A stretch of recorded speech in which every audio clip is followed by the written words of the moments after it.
I got this.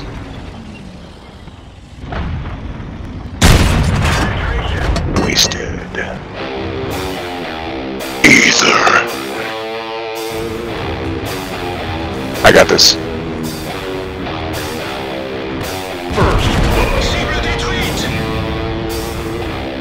Hey folks, this is ioEther. We're back playing some more World of Tanks. So as you can see, this is Btw 72 in his Super Pershing. And this is a tier 8 game on Profgrapka, or Fiery Salient, or whatever. I can actually pronounce Fiery Salient. This one, not as much. That one. Profgrapka? It's not right, I don't think. But whatever, it's close enough. I still hate that. But anyways, into game. Yes, tier 8 game. So before we actually get into that is of course, if you want to support the channel, the best way as always is to like any videos you enjoy. And why is your gun pointed in the air, sir? Just because apparently he is trying to remember how far up and how far down the gun can point. That's all I can say. Also, if you notice that this same person sent me a replay yesterday, and the reason for that is that I currently only have about 3 people who send me replays, so I'd like to get more than that. To be honest, as much as I love the replays coming from Ronak, Bartek, and Douglas, I would in fact enjoy some other people send me replays. Anyways, as we jump into this game, that poor Cromwell. That poor Cromwell. Why was he there? Okay, so getting lit in a Cromwell and then sitting in one spot is a good way to die, as that particular guy found out, and that particular IS is about to receive a shot through the turret. He's still pointing it the same way in the same spot, but that's okay.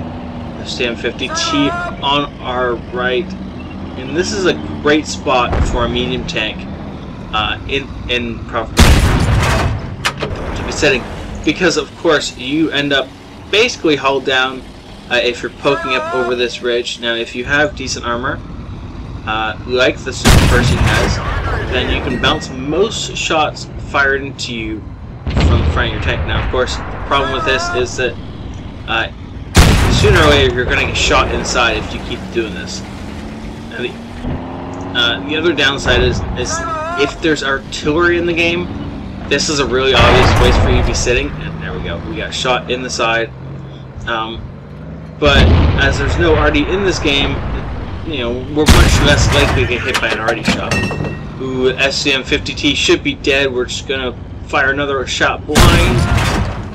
Ooh, he must have repaired his tracks and got out of there. That or an ally backed up and took the shot for him. Beautiful shot into the side of Super Pershing. Again, either not paying attention or forgetting that there's enemies over here. Bartek is just continuing to let this gun sing. Now, because of the fact that he is pretty much hulled down here, he can just keep putting shot after shot up into the enemies along this ridgeline. Now, the only issue with how fast he can put these shells in is, one, his gun, obviously, and two, whether or not the targets are lit. And that is really his downfall right now, is the fact that they only have one ally up on that ridge, and that is that IS-6. If he were to die, or even just back off, then all of these guys would not be lit anymore, and then we would be in well, we wouldn't be able to shoot at anything, right? So Bartek is currently just looking for a target. Ooh, the shot from the WZ barely passing over our head.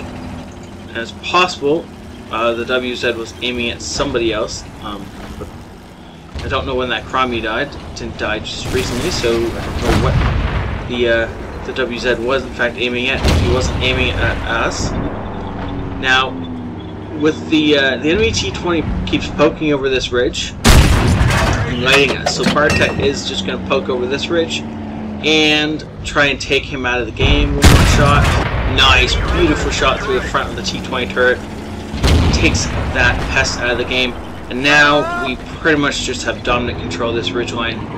And Bartek is going to put this to good use. He's going to just roll up here, get himself hulled down against these guys up on the other ridgeline, and just keep keep putting shot after shot into them as long as they stay lit. And friendlies don't get in our way. You know, that never happens to all tanks, right? Unfortunately, firing that shot a little bit late, either because the gun wasn't aimed or loaded, and I don't really know which.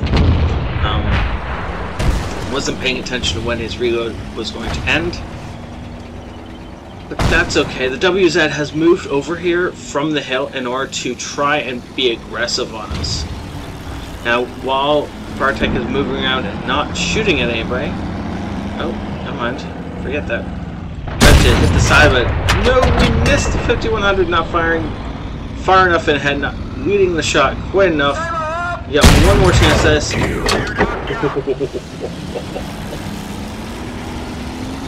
So that shot barely connected. You got kind of lucky with that one, Bartek. But if it missed, it may have connected with the side of our IS-6 and possibly just doomed that guy to die. So, yeah. That was probably a little bit closer than I would have liked that, but that's okay. So while nothing's really going on right now, I'm going to point out the fact that the enemy team is kind of stacked on people with decent win rates versus our team. We got our IS-6 and Pershing. So yeah, this should be an interesting fight all around. Now, just gonna push up over this rise, keep putting shots in anyone he can. The IS on the other team is in a horrible spot for him. He's out in the open and gonna get continuing shot. The T-150 similarly in a bad spot as he too gets taken out. Now there is a KV-85 around here somewhere. Nobody's lit. So, oh, he's way back there. Okay. And the enemy Super Pershing is holding his ground as best he possibly can. He is the best player on the enemy team, and he is slowly falling back. He's actually doing a decent job against our 5100. But unfortunately for him, he's about to get swarmed. No! Unfortunately missing that shot off the front as well. That, yeah, it must have missed forward, missed right, and bounced off his front. Now we don't know if that shot hit. I'm gonna say it didn't, but we will see in a second when we relight this guy. KV-85 dying. Why are we looking at... Oh, I see why we're looking at this guy. Okay, good job. It's just annoying. So the reason that he is driving forward and wiggling his turret, he is raising the mantle up to guard his weak points, or try and guard his weak points. Unfortunately, that does leave the lower cheeks exposed, but that's not where the shot pen went through. So it must have been... Oh, I can't really see through the rush, but there is a shot right there that killed our radio operator. Unfortunate for us. Okay, you keep doing that. I'm just going to wait out here until this guy is dead, which is now. Because as much as that is really effective, and I definitely recommend doing it, it's not fun to watch. Okay, that was an awesome battle, and this is how you can use this thing. This is not a particularly fast tank, but you will notice that as much as we didn't drive very far this entire game, Bartek was exactly where he needed to be the entire game. He drove up to this spot, and then spent the entire game shooting from here into the enemy team until we had to chase down the lone remaining Super Pershing. This is how you should play the Super Pershing. You cannot run around the map. It is not fast enough to. Therefore, stop trying to make it run around the map. Go exactly where you need to be and hold that position. Use the advantages you have, such as being holding. With this tank hold down, you are nigh on invincible, especially in your tier or below. And then, of course, you know, unfortunately, getting pinned in the lower glaciers and I think, yeah, the side of the turret. So as long as you don't expose anything out of the front of this tank, you are particularly safe. And a spot like this on this map will let you keep most of your vulnerabilities hidden, except of course from the occasional side shot. 8,000 experience with a premium account. However, Bartek has told me he doesn't run a premium account, so this is most likely 5,600 experience, and I don't understand why World Tanks Replays doesn't has doing this bug. But anyways, whatever. Enough for the Master Badge First Class Spotter in a Super Pershing. Fire for Effect, Bruiser, and then of course the Confederate over there. You get Spotter? Well, yeah, okay, apparently he did in fact dish out a bunch of spotting damage. Over here we see almost 3,000 damage over 2 kills, which is how he managed to achieve the Confederate and not like a Top Gun. Oh, look at that.